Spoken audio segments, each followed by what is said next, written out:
In the last class, we discussed about fluid statics. We'll continue with statics for some more time.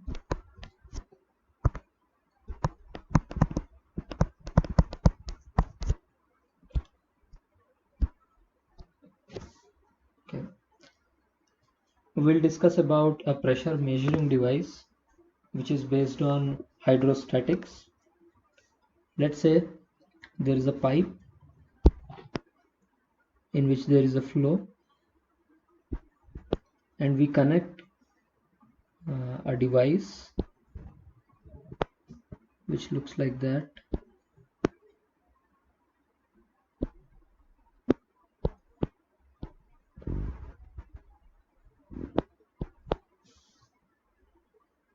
So this U-shaped pipe, this is an additional pipe connected to the main pipe where the flow is happening.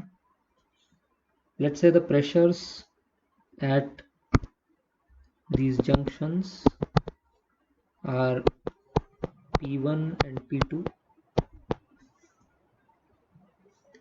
What we do here is we fill this U tube with another fluid, and as when the flow happens,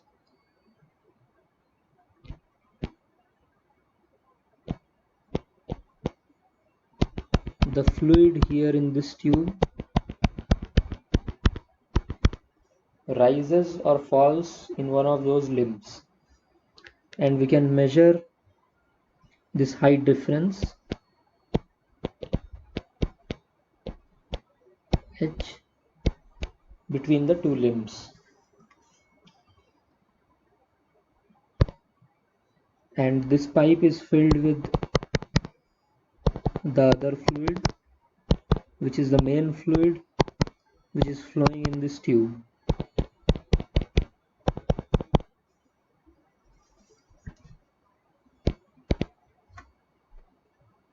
Now to measure P1 and P2, how can we use this height h?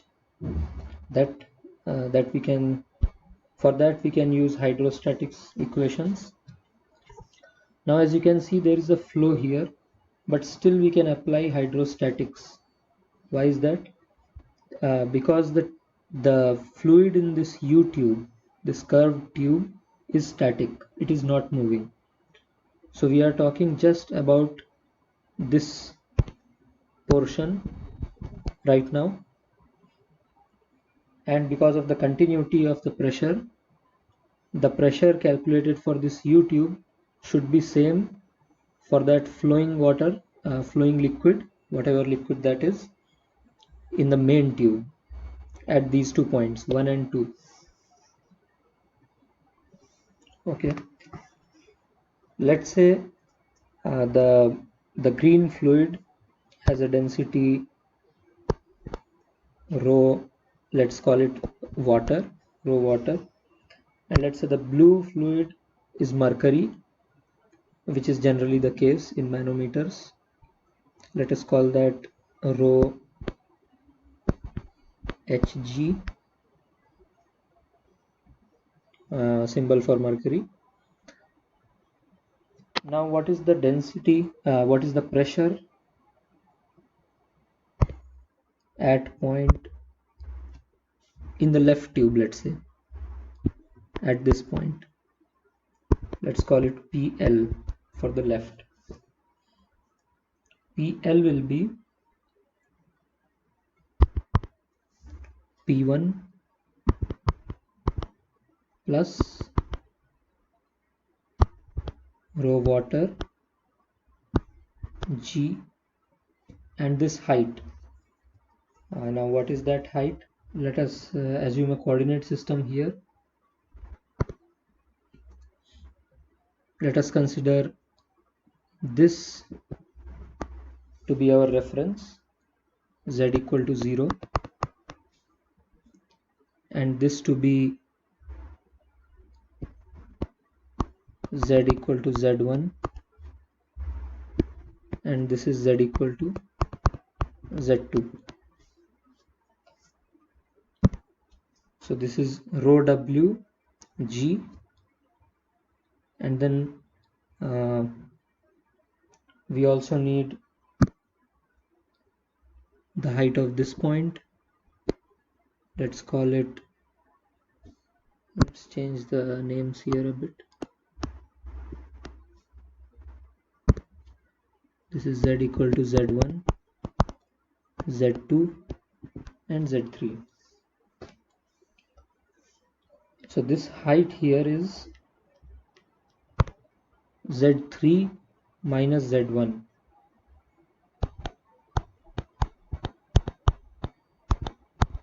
or z1 minus z3, considering the signs.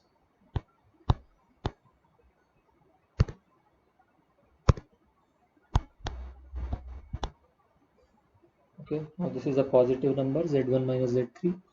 This is the pressure at the left, in the left tube at that interface, and in the right tube, let us write it here,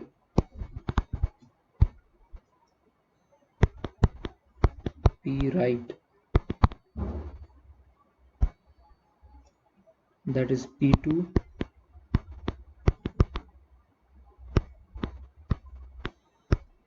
plus rho g, and then the height here is z2,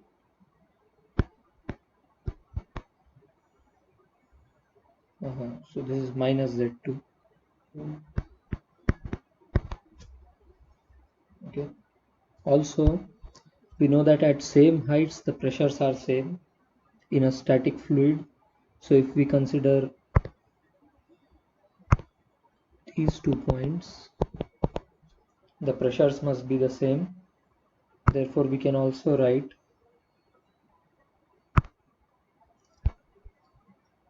PL is equal to the pressure on the right side at this cross, which is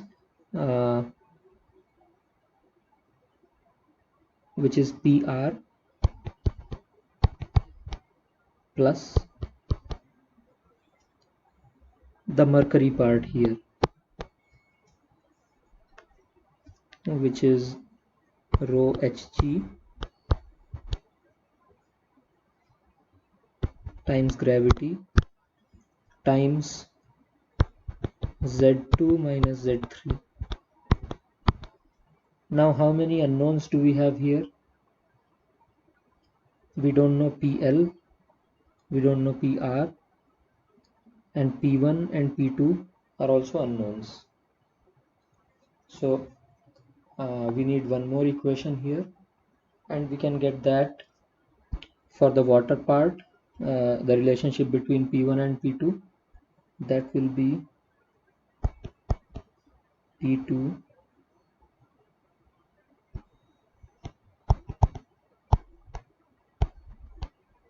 plus rho water times gravity times the height difference between the points 1 and 2, which is minus Z1. This is equal to P1. So in order to write this, we have considered the point number 1 and this point here in the same U-tube. Therefore now we have 4 equations and 4 unknowns. The unknowns are PL, PR, P1 and P2. So now we can calculate these unknowns using these 4 equations. Everything else is known. If you are doing an experiment here, you know all the heights here. So using this type of instrument, you can find out all these pressures, the pressure at P1 and P2.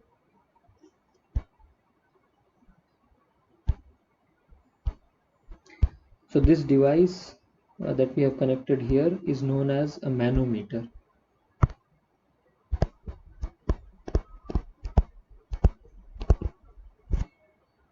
This is the device for measuring pressures. in a fluid.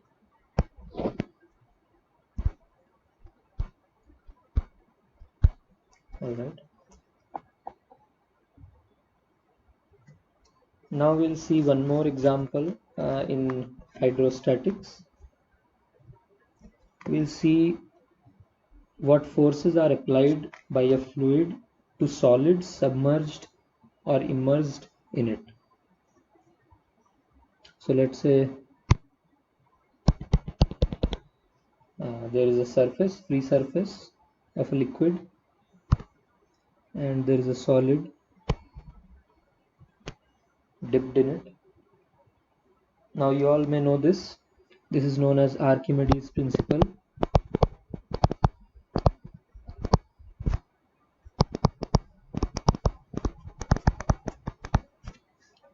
There is force of gravity on this body. Let's say the mass is m of this solid body.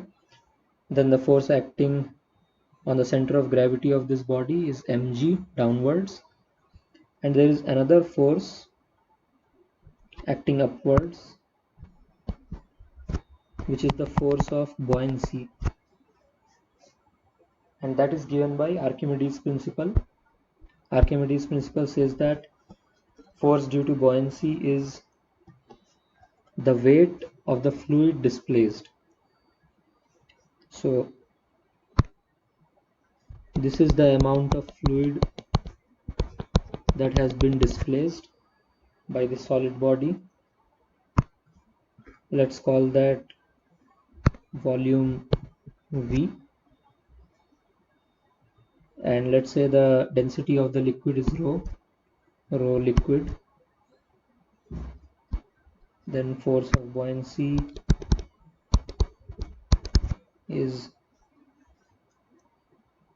the weight which will be mass of the liquid displaced times gravity, and the mass of the liquid displaced is density of the liquid displaced times the volume and then times gravity. So this is the force of buoyancy, and if you balance it with mg, you will get the volume displaced by a particular solid body. So if we do that in a static condition, when it is in equilibrium, you will get force of buoyancy is equal to mass times gravity. This mass is mass of the solid body, therefore rho L times volume times gravity is mg. We can cancel out the two g's on both the sides. We get the volume displaced is equal to mass by rho L. Or in other words, this mass can be written as density of the solid times volume of the solid by rho L. So volume displaced by volume of the solid is density of the solid by density of the liquid. So you can see that if density of the solid is same as density of the liquid, then it can displace the entire volume, which is the volume of the solid. So you can submerge the solid fully inside the liquid. But if density is smaller, density of the solid is smaller than density of the liquid, then it cannot displace the entire volume that the solid is occupying. This will be a fraction, left hand side. Okay. Now we saw that force of buoyancy is equal to mg, then this happens. But let's say we talk about a situation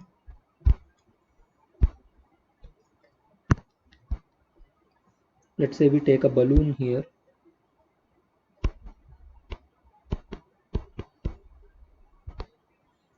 and we paste a coin on the top.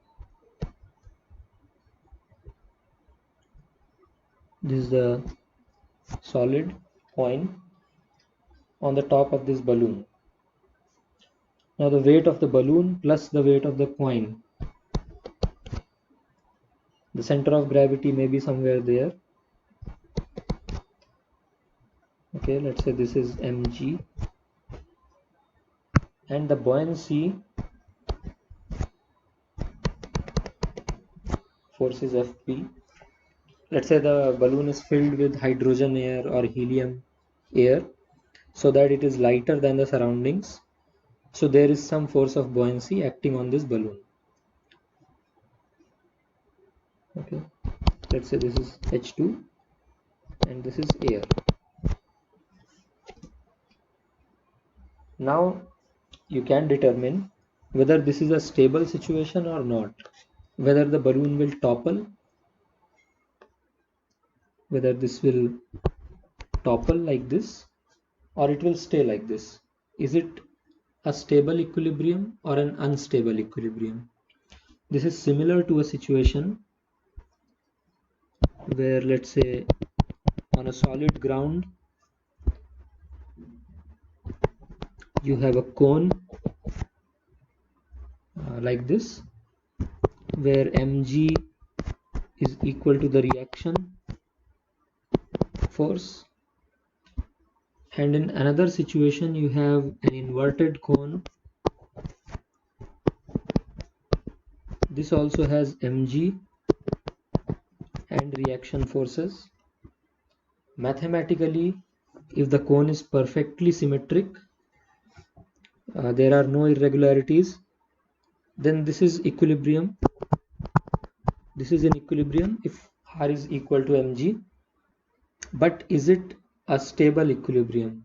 That is the question. By this, what I mean is, if you tilt this cone by infinitesimally small angle, what will happen to it? Will it retain its configuration or will it topple? So in this case, we know that it will topple. If we tilt it by a small angle, delta theta, it is going to move further. Okay, this angle will increase with time if we leave it, and in reality nothing is perfectly symmetric, so therefore this situation is not possible in reality. So we can determine what is stable and what is unstable. In this situation, however, if you tilt the cone by a small angle, it will return back to its position, and this is in equilibrium. This is in stable equilibrium. We can write stable and unstable equilibrium. Similarly, here also, even if Fb is equal to mg, we can ask this question whether it is a stable equilibrium or an unstable equilibrium. How we do that is by adding a small perturbation. So here the perturbation was this angle delta theta.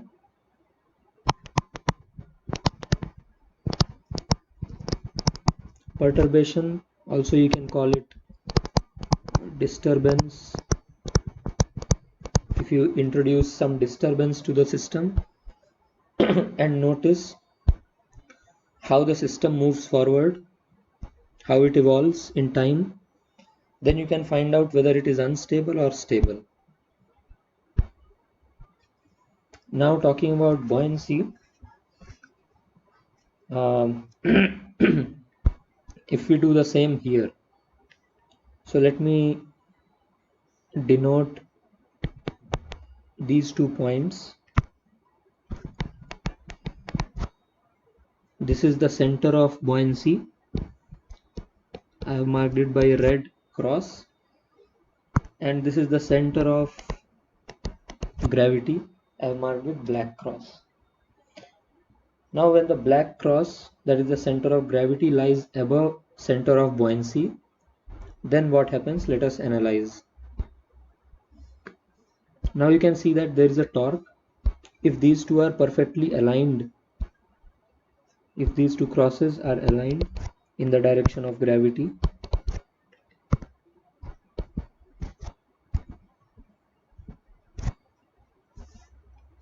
then there is zero torque. But what if we shift this red cross by a small distance away from the black cross in the x direction? So let us do that, and let us magnify the disturbance so that you have it here and the black cross is here.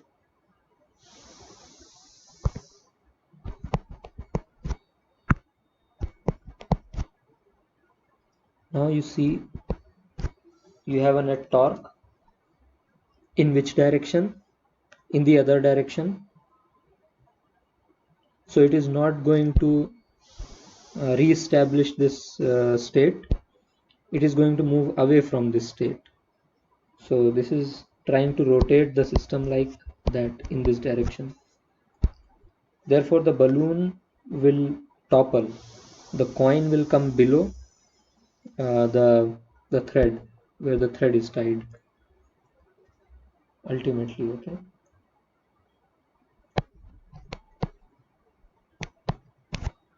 so it will become something like this ultimately, and this is a stable situation. Now we can analyze this situation also.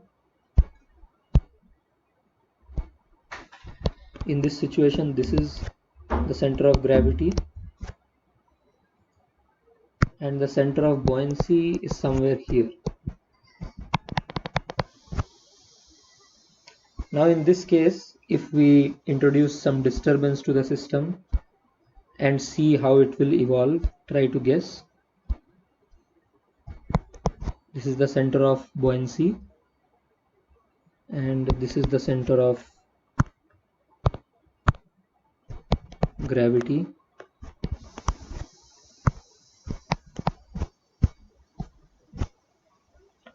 Now for this system, in which direction is the torque acting? Let us see. This is trying to rotate the system in this direction, right? So it is the same configuration where we started from. So this is trying to restore the system to its original state, which is this one. So the black cross is going to come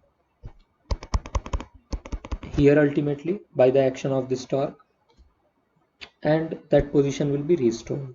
So if you move the coin, if you tilt the balloon slightly like this, it will be restored back to its original state. Therefore this is known as a stable equilibrium. Now how to find the center of buoyancy? What do you think is the center of buoyancy? Where we can assume the entire force to be acting and treat it like a point particle where the force is acting. Center of gravity is definitely the center of mass in this case. If the gravity is acting uniformly throughout the body, that is the center of mass, that you know already. Now what is center of buoyancy? Center of buoyancy is the center of mass of the displaced fluid. That does not depend on these masses that are attached to the body. Does not depend on the coin or the balloon mass. It just depends on the volume that this is occupying in the outer fluid. If the outer fluid is a uniform density fluid. If it is not so, then you have to consider the mass of the outer fluid as a function of space. So in this case, the weight of the fluid displaced, if you want to see that, then let us draw the balloon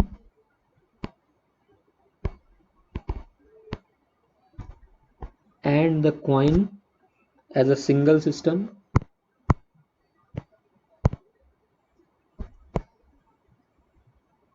Okay,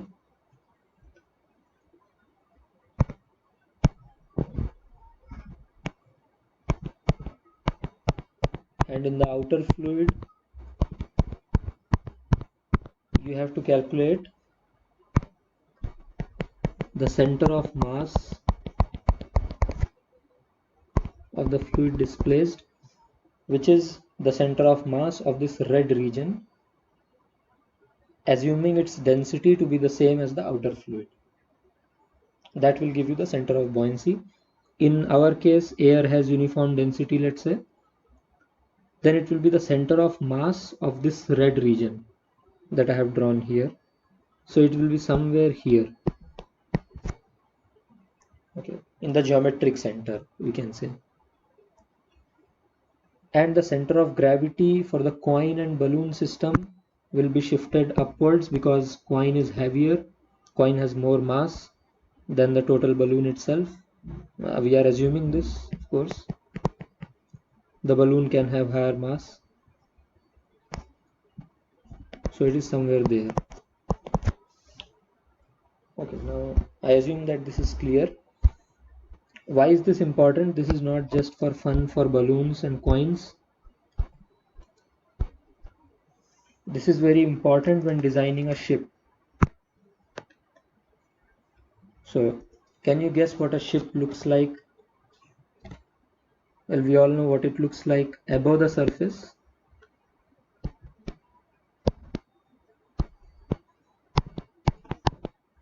Let's say this is a container ship. There are lots of containers like this, and the ship looks something like this. Okay, but is this all that is to a ship? Can you find out the center of gravity and center of buoyancy for this ship? So there has to be something inside also for it to be floating, because that will provide the buoyancy. Actually, the ship has a lot going on inside the surface also, and there are propellers and so on. Okay, now let's see where the center of buoyancy is. We will not talk about buoyancy offered by the air because that is negligible in this case. Most of the buoyancy is offered by the water or by the liquid in which the ship is floating. So where will the center of buoyancy be? It will be just under the surface, somewhere in the geometrical center, let's say, of whatever is inside the surface of the liquid. So let's say it is somewhere here, FB. And where is center of gravity? It has to be the entire ship that we have to consider for this center of gravity. Now if you load a lot of stuff on the ship, then it will shift up. Let's say in this case the ship is loaded and the center of gravity is somewhere here.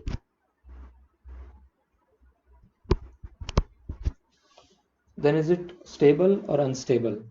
Is the ship stable or unstable? So let's say there is a storm, there are waves in the sea which tilt the ship a little bit. What will happen to the ship? There will be a torque acting in this direction and the ship will topple. So what you need is a lower center of gravity for the ship. So let us remove this. You need to shift the center of gravity below the buoyant force, the center of buoyancy, somewhere here.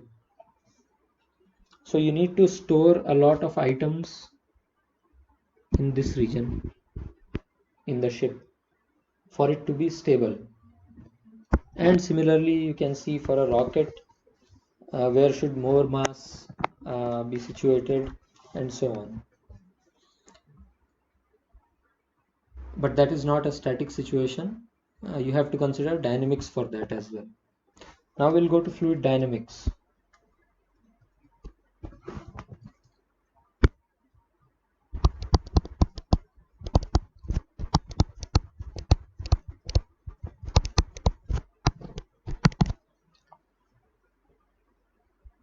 Okay, so in fluid dynamics, when we talk about dynamics, we have several things. We have fluid particles moving, immediately you can think of velocity as a variable, as an unknown, something that you want to know.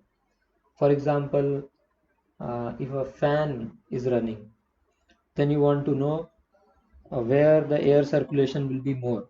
How to design a fan such that the air circulation is more in certain regions of a room. So velocity is one variable. Then pressure is another variable. Pressure is also a variable in hydrostatics. There are more variables, but these two give us an idea of the flow, velocity and pressure.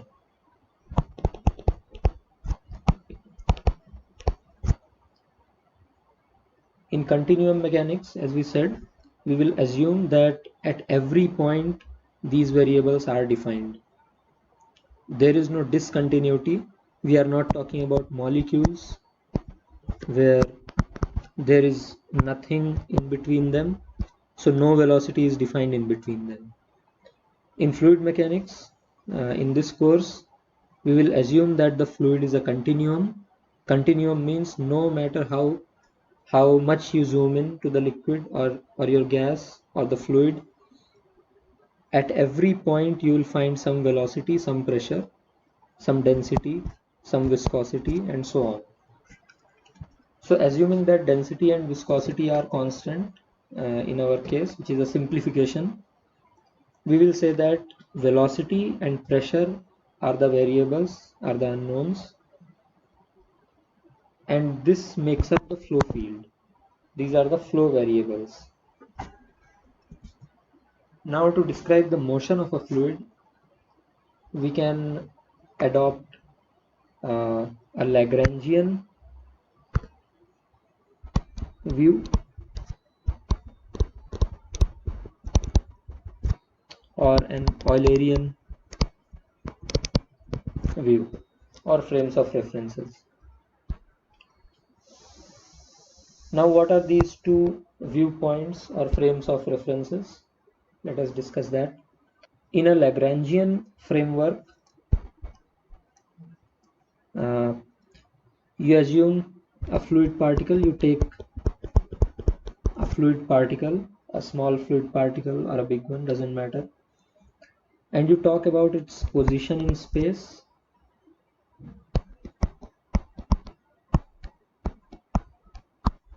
Let's say Cartesian space,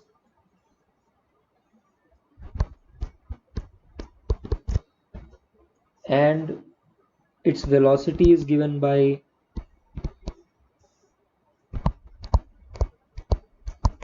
the differentiation with respect to time. Okay. Similarly, the acceleration of the particle you can find out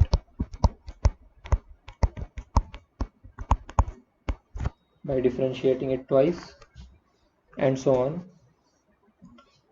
So you follow a particle or a set of particles in space. That is the Lagrangian description of motion. In Eulerian description of motion, you don't talk about particles. You don't worry about particles. You just say you just ask this question: in our fluid, what is the velocity at a particular point? No matter which particle is passing through this point, we are interested only in the velocity at this point. So this is similar to inserting a probe, a velocity probe or a flow rate meter in a fluid and reading its dial, let's say, okay, which gives us the velocity at that point. So here we are not worrying about where the particle is going, how it is moving, but in Lagrangian description, we worry about particular particles, how they are moving, how they are deforming, and so on. As I discussed in an earlier class, that if you have, let's say, let's take a simple flow for now.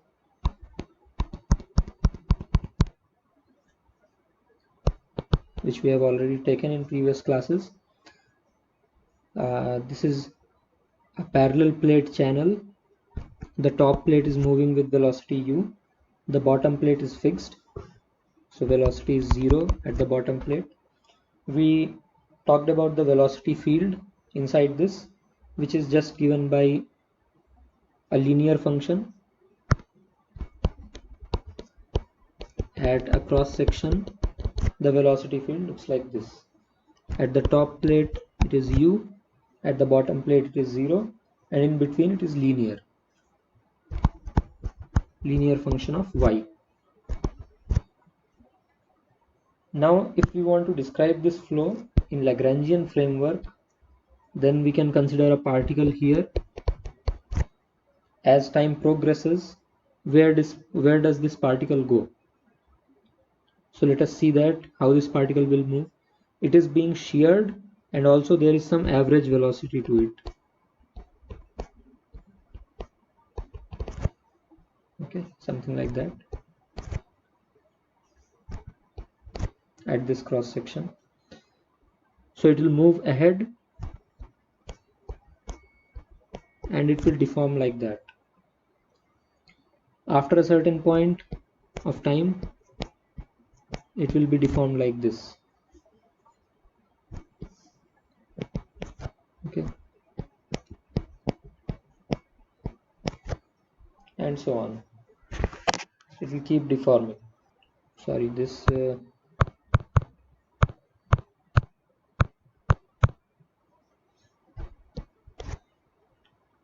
the top and bottom faces will have the same width because the velocities are same at the front and back here, because there is a steady flow we are saying and fully developed flow. What that means is that at every x position at the same y location, velocity is same. So the top and bottom faces will have the same width, and it will just continue to deform like this. The volume of this element will remain conserved and it will continue to deform. Now if we consider a pipe flow, where we will see that the velocity field is parabolic in nature. At the walls, velocity is 0 because it is a solid pipe and the fluid is flowing in it because of a pressure gradient. So the fluid flows from high pressure to low pressure. We are applying some pressure on this side and there is a low pressure on the other side. So the fluid is flowing. In this case, if you have to analyze an element which is moving through this fluid, this is also a fluid element, just an imaginary fluid element. So after some time, what will be the shape of this fluid element? Something like that. And let's say if the flow is not steady and it is not unidirectional, then it is very difficult to analyze the motion of a fluid particle like this. It is more difficult to analyze the fluid flow in Lagrangian framework as compared to that in the Eulerian framework.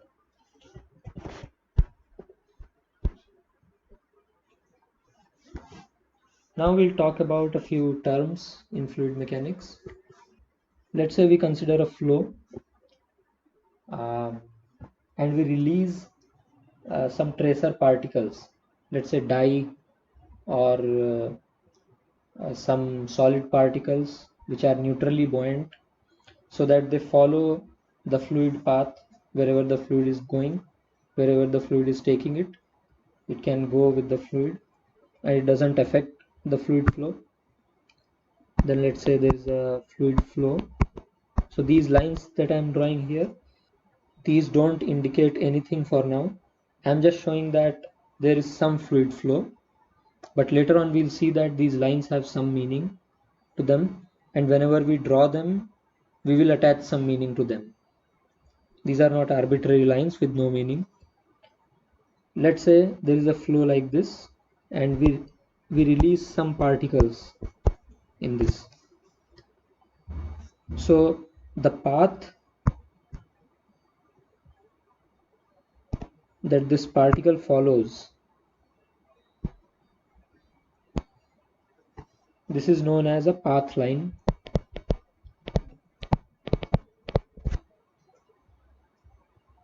The flow may be unsteady or steady, does not matter.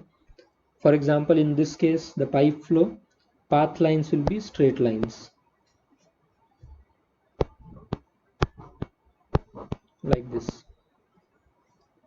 And in this case also, a parallel plate channel flow, path lines are straight lines.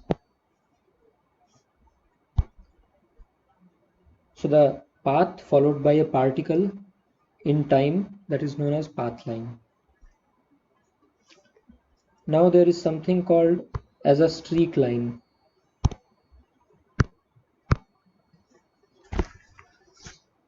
Let's say at a particular point we introduce some particles and the flow carries away those particles. Let's say at some earlier time this particle, the red particle, was carried away by the flow and it reached this position here. And let's say we released many particles after that, and at this particular time, at a later time, the particles are located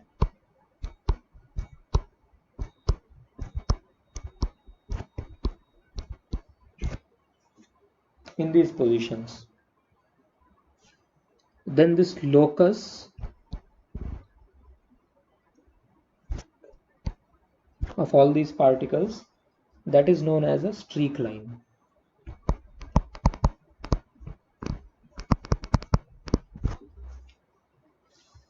So this streak line is what you get when you release a dye inside a flow. So if you have a dye or a smoke tracer in a flow, which is also used to visualize a flow. Let's say you have a red colored dye in this flow,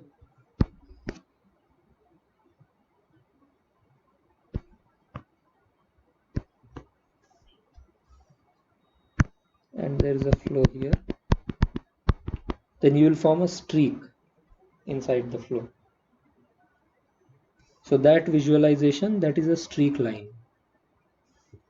in the flow. Now there is something called a streamline.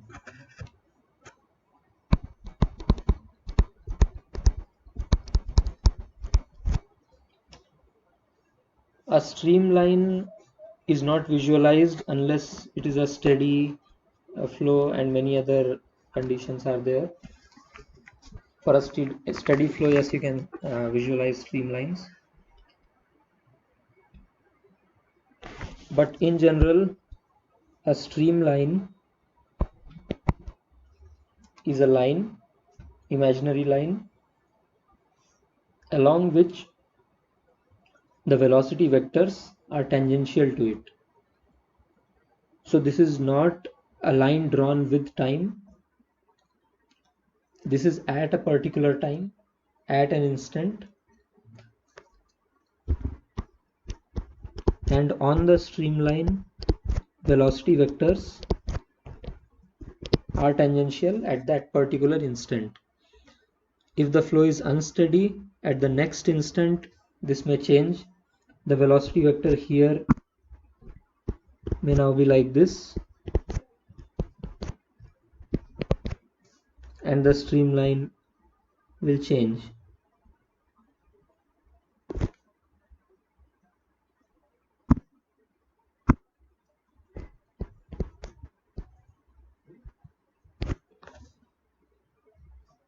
Okay, so a streamline is tangential to the velocity vectors at every point. Now there is something called a stream tube.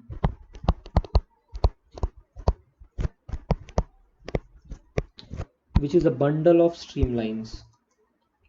So let's say these are several streamlines.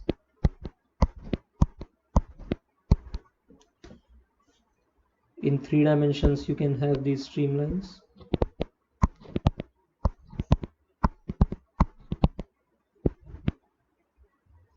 Okay.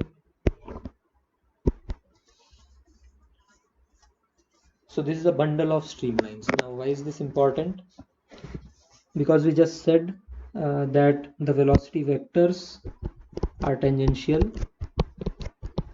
So by definition, there is no velocity vector perpendicular to these streamlines. So all the flow is tangential. Therefore, the flow entering here on the left hand side of this stream tube completely goes through the stream tube and out of the stream tube from the other end. It does not go anywhere else because the flow is tangential to the streamlines. So therefore, if in a flow you can identify a stream tube, that means you can consider it like a pipe flow without the solid pipe, of course, and you can apply the conservation of volume or conservation of mass of fluid flowing through the stream tube.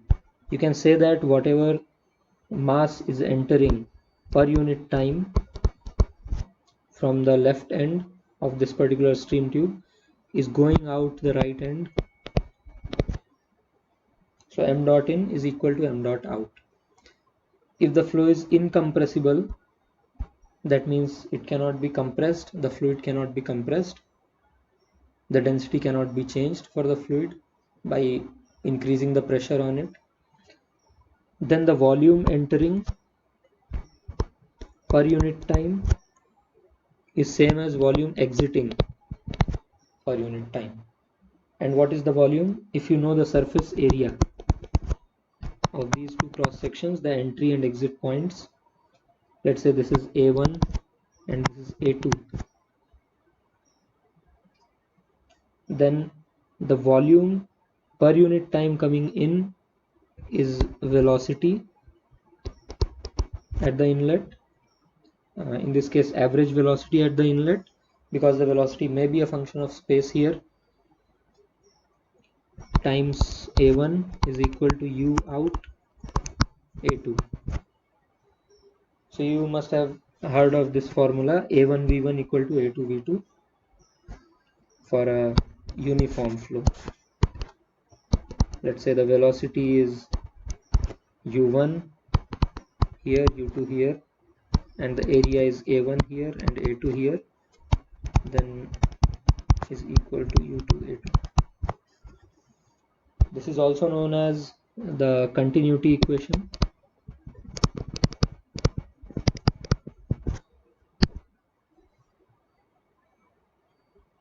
And this is this tells us about mass conservation or volume conservation for an incompressible fluid.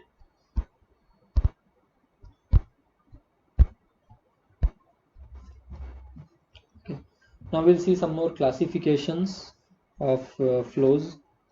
We just talked about steady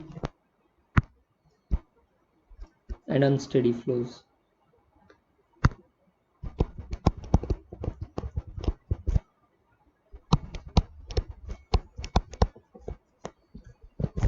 Steady flows don't change with time. Velocity and pressure are not functions of time.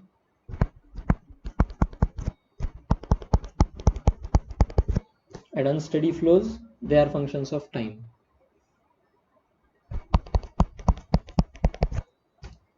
Okay.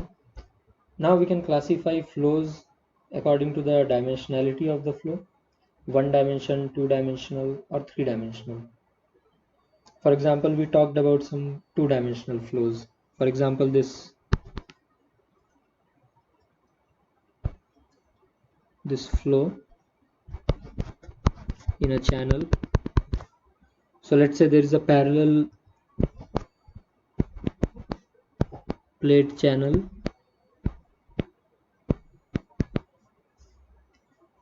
where the flow is happening in this direction.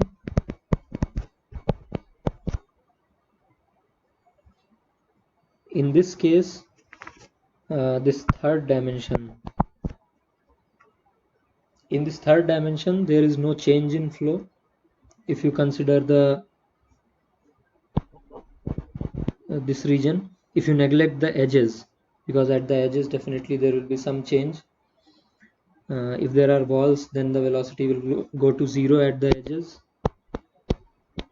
So if you neglect the edge effects, if you consider the in-between region, the middle region, then there is no change in velocity and pressure in the third direction. So you can assume the flow to be two-dimensional and write the equations in 2 dimensions and solve them. So you can say that this is a two-dimensional flow. There can be flows in which the third dimension cannot be neglected. So they are three-dimensional flows. For example, turbulent flows. If you want to investigate the flow on an airplane wing, for example, or far away from the airplane wing, or in the jet engine where the turbine blades are rotating, and so on. So there you cannot consider it to be two-dimensional. You have to consider all three dimensions.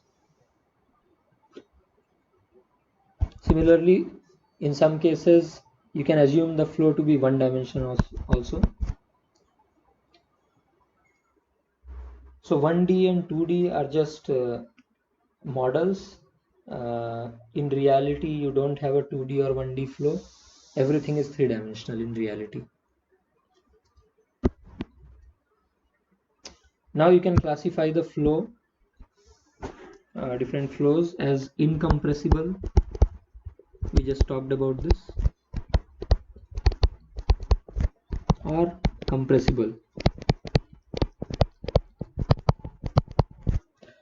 We just talked about this. We said that incompressible means that the density of the fluid does not change when you apply pressure. So it is not a function of any flow property of the fluid.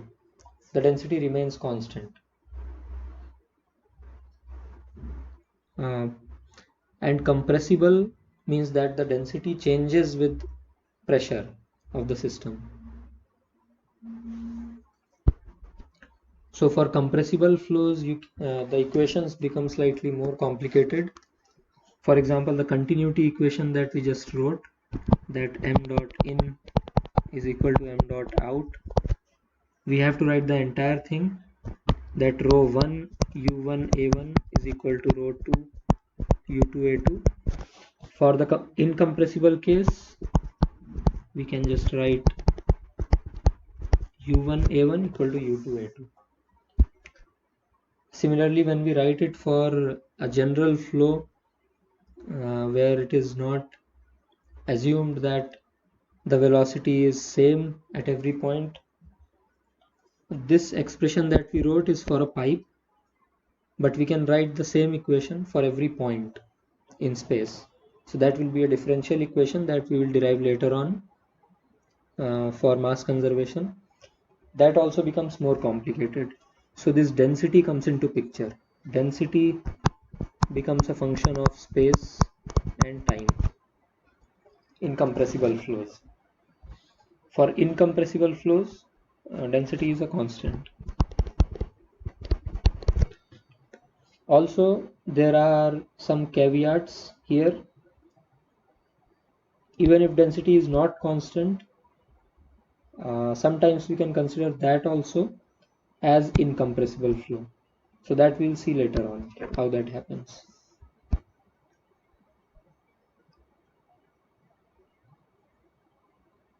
Okay. So to give an example, air is a compressible fluid, but at room conditions, when the fan is running, for example, the density of air remains almost constant. So you consider it as incompressible fluid. But for example, when you are filling a cycle tire or car tire, the density increases inside the tire. So the there is some flow inside the tire, but the volume of the tire is not increasing that much. It remains almost the same. So the gas is being compressed. So there it is just increasing its density. That's all. So there you have to assume it to be compressible. If you say A1 V1 has to be equal to U2 A2, then that is not correct in that case.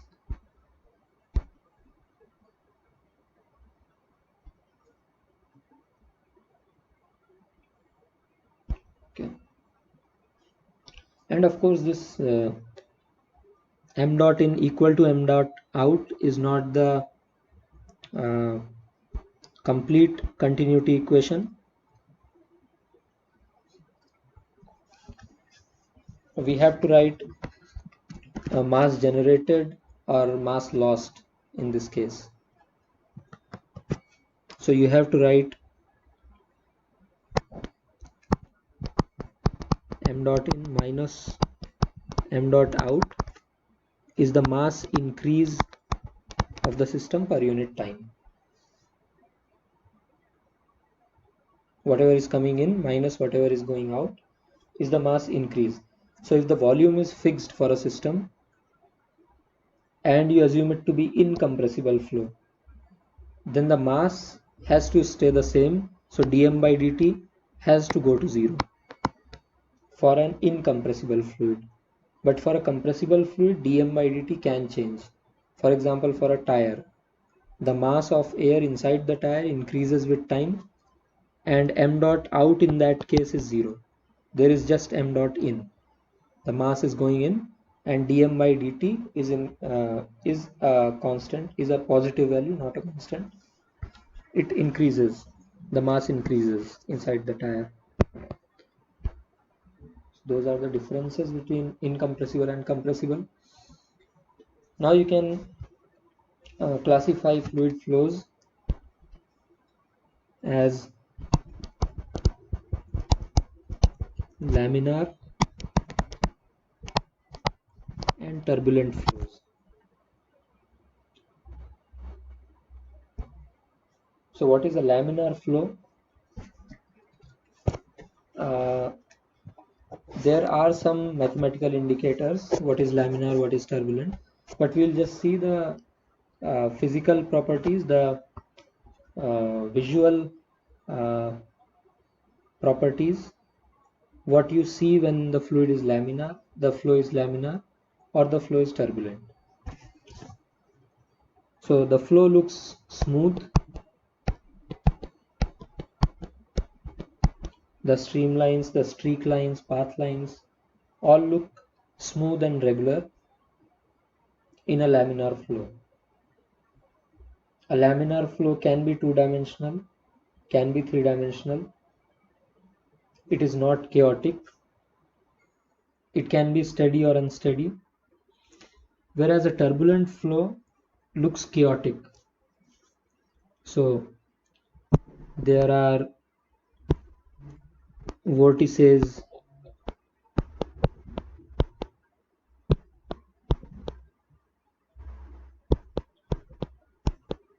like this. It looks very irregular. The streamlines, path lines, all of them will look very irregular. There is a lot of mixing in the fluid, whereas in laminar flow it doesn't mix very well. The mixing is slow, you can say, or negligible in some cases. But turbulent flows, you can see very clearly that there is a lot of mixing. So if you release some dye in a laminar flow, it may happen that the dye what you released here, let me show it with this blue color, will just go like that without mixing with the fluid at all, or with very little diffusion, which happens always. But if in a turbulent flow you release a dye, you will see that it mixes very quickly in the fluid throughout. So the turbulent flow is very chaotic,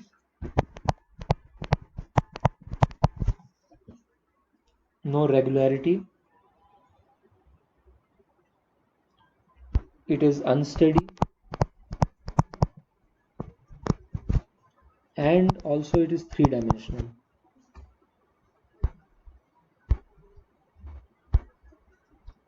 So if some flow is two-dimensional, you can almost always say that it is laminar flow.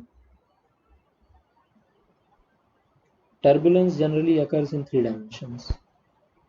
Even if you start out with a two-dimensional flow, beyond a certain flow velocity, or if the length scale is changed or surface roughness is changed, if the conditions for turbulence are met, the flow will transition to three-dimensional flow.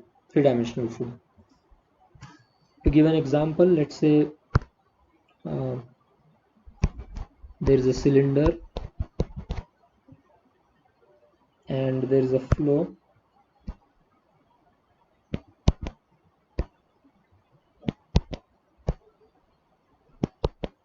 like this.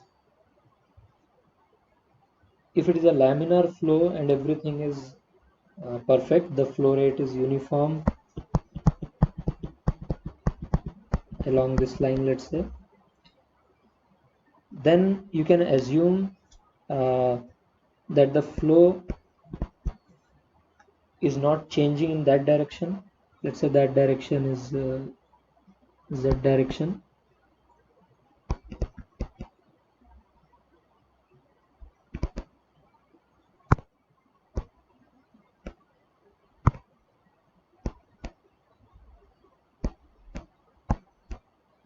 Let me call these x, y, and z axes. So you can model this flow as flow over a circle in two dimensions.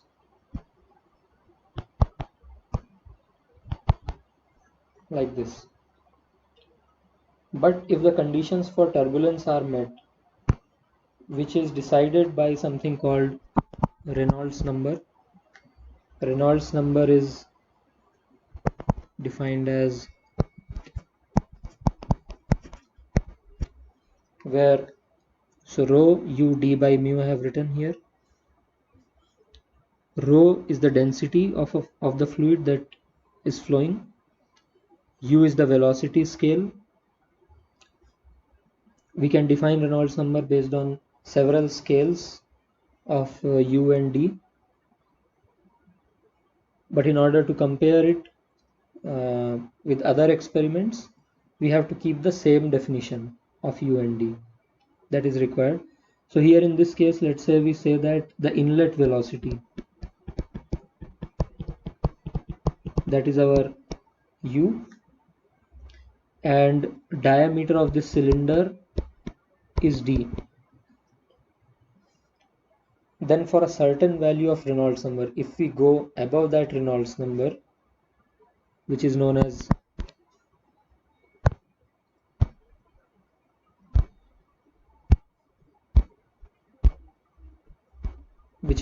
the critical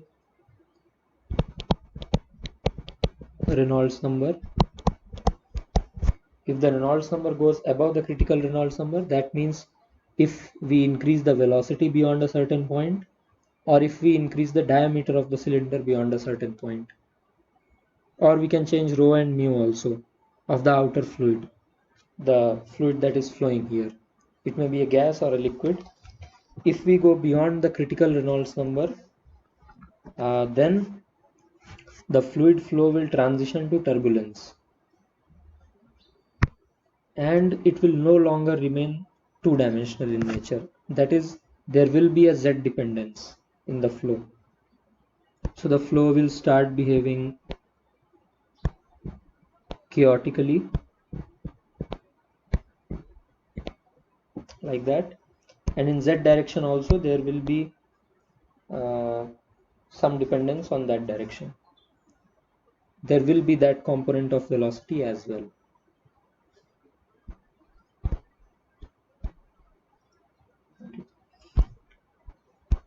So we'll stop here for now and we'll continue with fluid dynamics in the next class. We'll derive the equations for fluid mechanics, such as the mass conservation equation and the Navier-Stokes equations later on. So we'll stop here.